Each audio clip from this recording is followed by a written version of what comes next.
What's going on, guys? My name is Matt Omega and welcome back to the Pokédex quest Gen 1 with Let's Play Pokemon Yellow. In the last episode, we finished traversing the western route down here to Fuchsia City, and in this episode, we're finally going to take on the gym. The Fuchsia City gym. Its leader is Koga, the poisonous ninja master. Ooh, ninjas. Well, it's a good thing my psychic type is named after a ninja, although in this case I guess it's kind of backwards, isn't it? And well, this seems straightforward. Nope. Favorite guy in the world. What do you have to say? Champ in the making. I still love it. Riddled with invisible walls. You don't say. Alright, so yeah, we have an invisible maze ahead of us. So that is this gym's gimmick. And the gym leader Koga is obviously at this point a user of poison types, so you want to come here with a psychic type. There's just one problem though. Let's well, psychic go ground, but let's one little thing.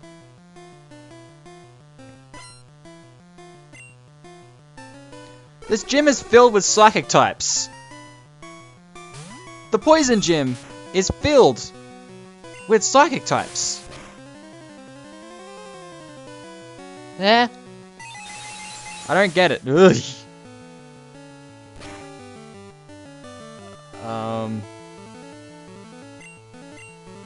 Right. That's not doing me any favors. And we've actually got a fair bit of a level increase for this one. Oh. It's gonna go through all of this, isn't it? Oh. Alright, Charmander's still here. Okay. That's... So, that might get annoying. Still handy, but... yeah, might get a little annoying. Kadabra should have less defense, but it might be faster. Oh. Let's see how this goes. Yes! Success. Okay, yeah, we get the point.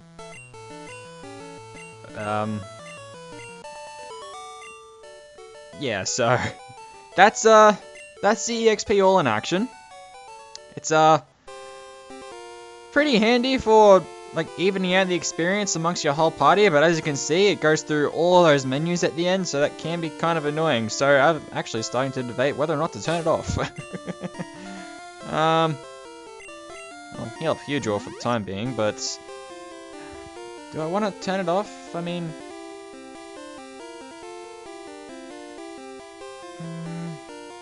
well, I can't turn it off. I need to deposit it in the PC.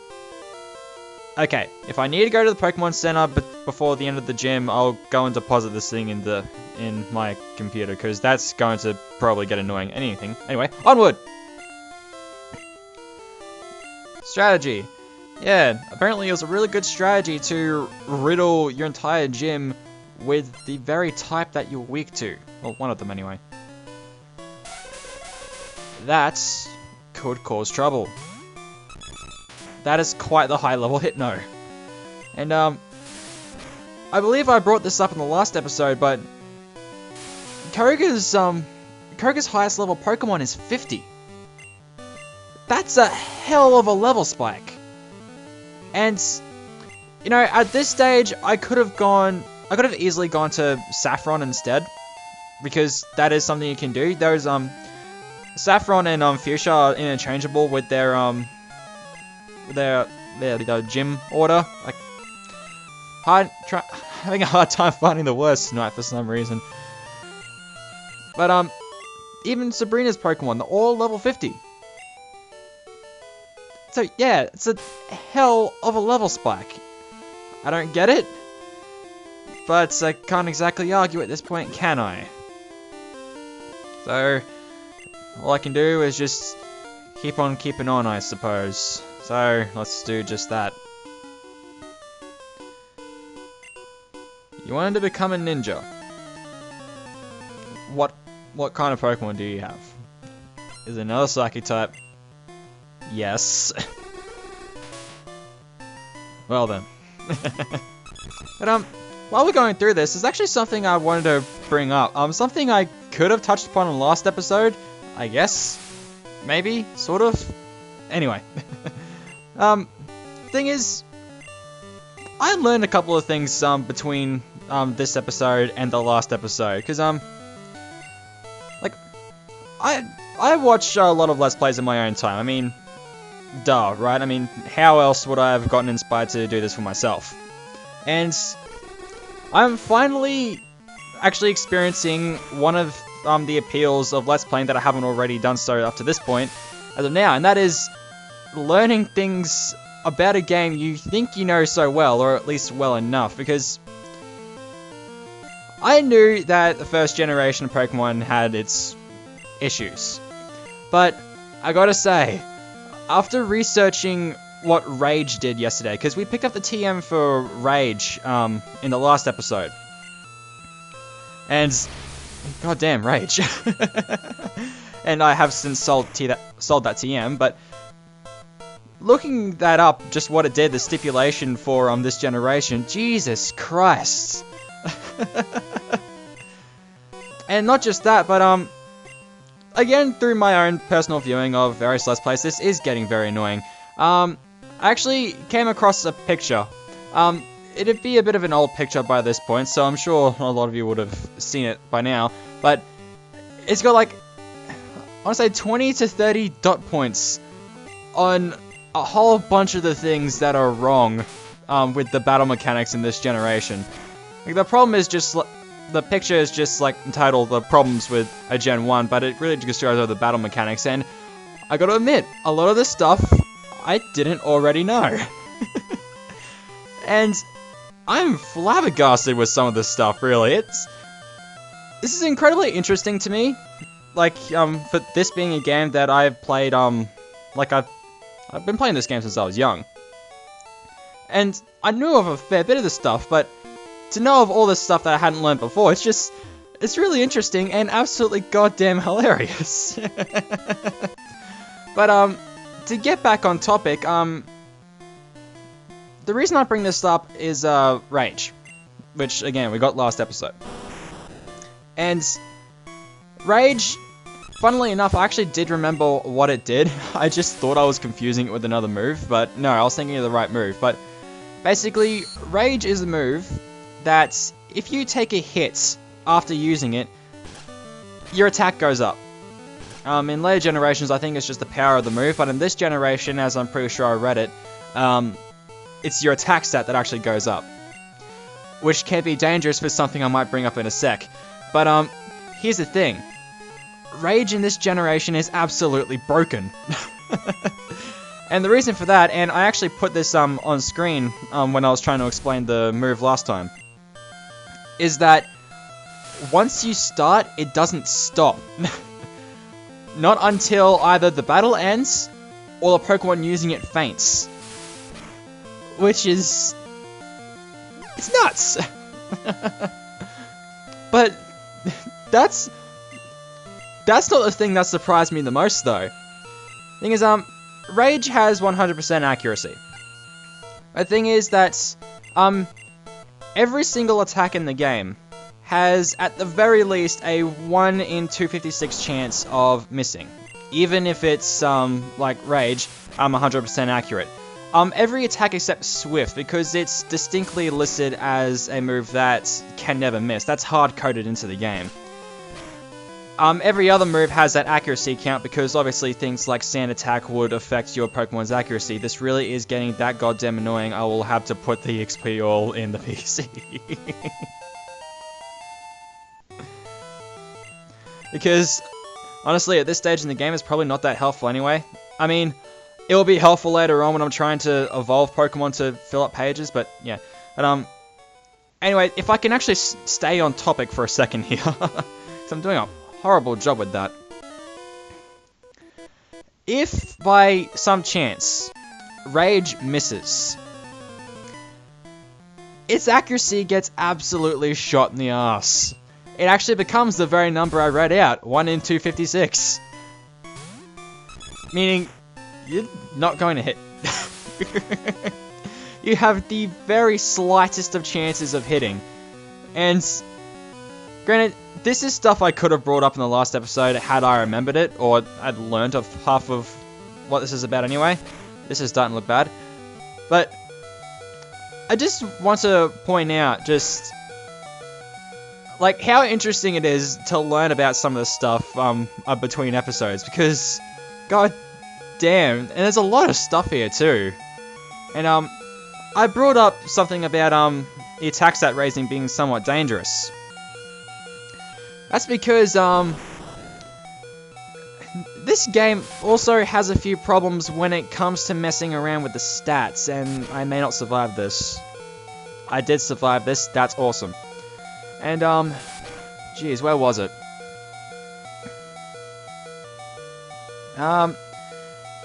There is a bug in terms of the stats, where if a stat is risen too much, it will eventually underflow. I think it's what it was.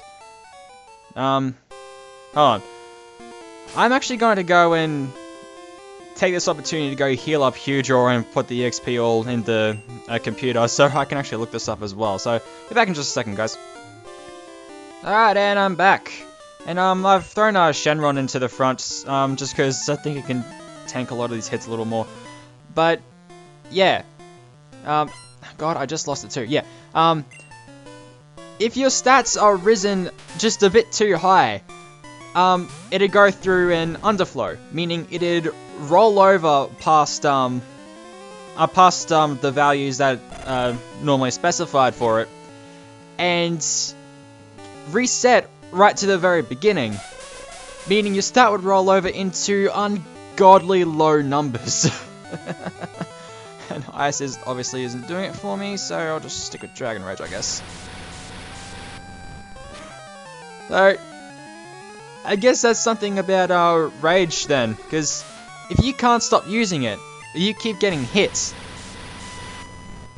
If you attack up too much, it's gonna roll over. Now, I'm not sure what chances there are of that, like in the middle of a battle, like maybe there's a cap in it or something like that. But if under some circumstance you're able to do that, that's what happens, and it's insane. And something else I can bring up actually. Back when DK first leveled up to level 27, it was at the end of the Vermilion Gym. He learnt Focus Energy, which I didn't notice at the time. But thing is, Focus Energy is supposed to, at the very least, increase your Pokemon's critical hit rate. Have I fought everyone? I'm just going to do a quick round first. But, here's the thing. It doesn't work like that in this game. Thanks to a nasty glitch, what Focus Energy does instead is it actually cuts your Pokemon's critical hit rate by 75%. Thank God I got rid of it for Rock Slide. Yeah, I'm gonna switch Shikamaru first. Alright, and here we are, the gym leader Koga. Wah, I don't know what's up the evil laugh, but okay. Well, I'm 19. I mean, I'm not really a child anymore. Well, not by Australian standards at least, but you guys know what I mean. Despair of poison and sleep techniques. Alright. I mean, I'm a little more scared of something like the Tsukuyomi, but anyway. Alright, Koga. Look at those levels.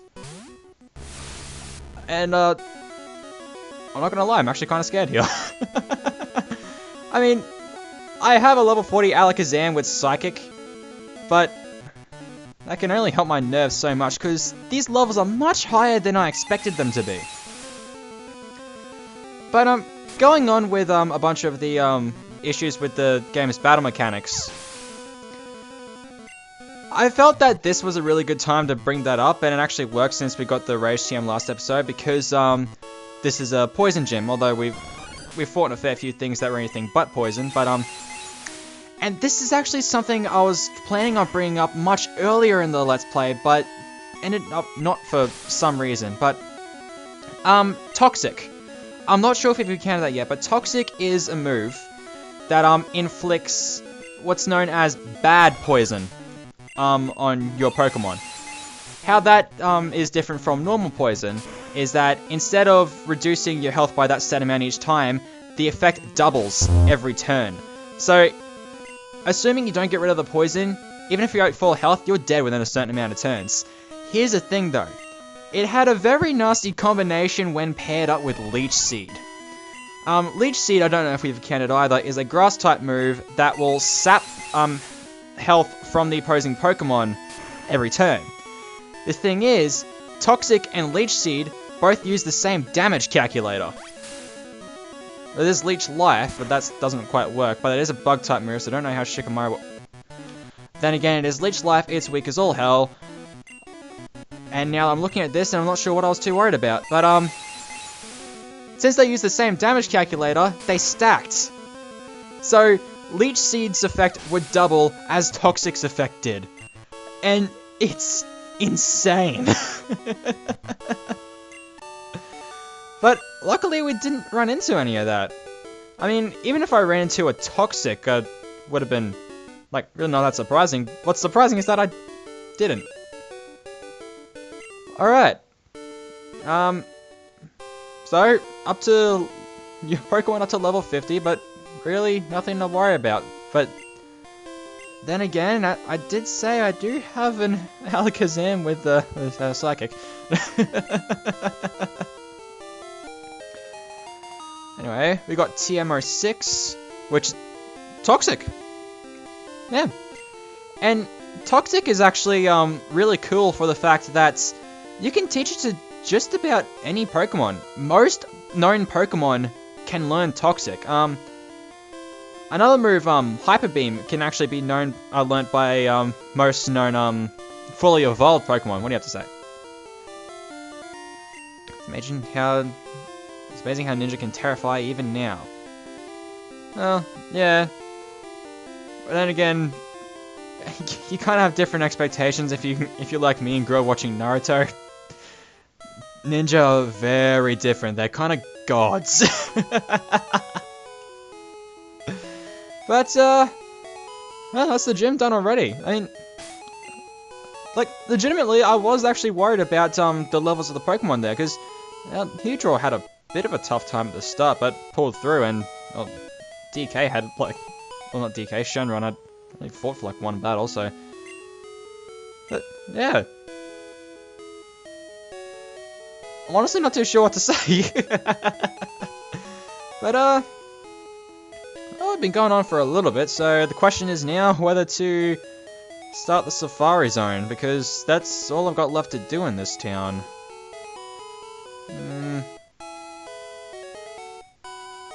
Nah, best not.